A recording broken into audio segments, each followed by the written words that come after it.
Morning everybody, this is Reema Desai from The Guiding Star. This is my second video on Vedic Astrology.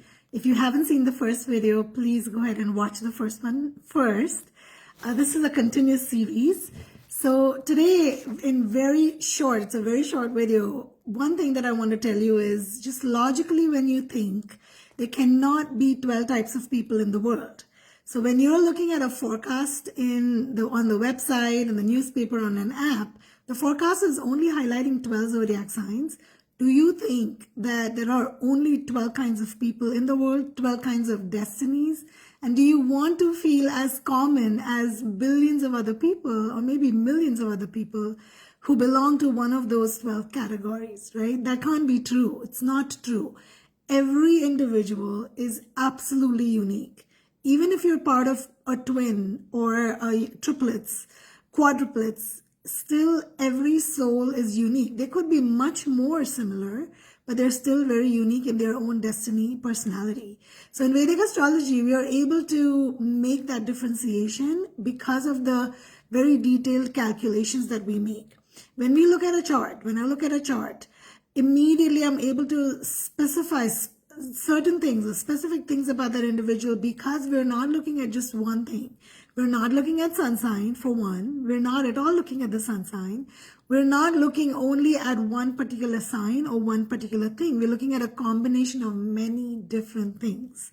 So just know that the forecasts, the sun signs, zodiac signs, it's a fad, it's fun. It's something that you can do just as a fun conversation, but it's not necessarily applicable in the way, astrology was created to be. Okay, so that's one.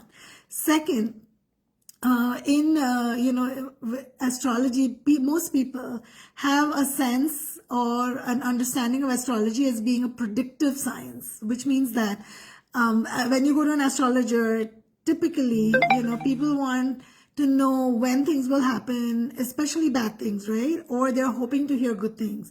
When can they get a job? When can they get married? When will they have kids, etc.? Just when, when will they get a promotion? Just the very basic mundane. But astrology was not made for that. It's not necessarily a predictive science.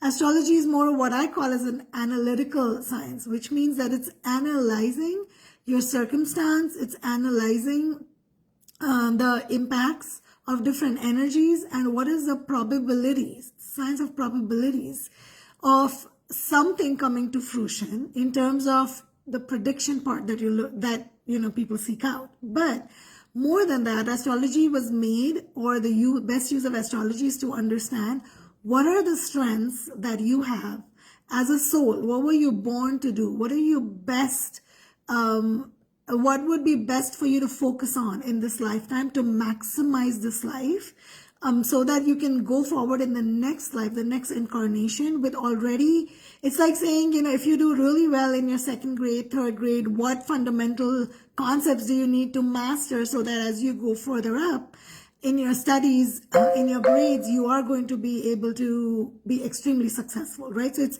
helping you understand the foundation. It's helping you understand the purpose of your soul.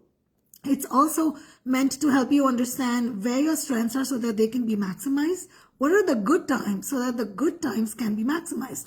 Because when a time is good, you put in a little bit of effort and the results will be fast, quick, right? And also then to analyze when are the times bad? What are some of the weaknesses in the chart or in your either personality or life, and how to minimize that, but also how to be cautious, how to understand when to look out for those obstacles or roadblocks in your life.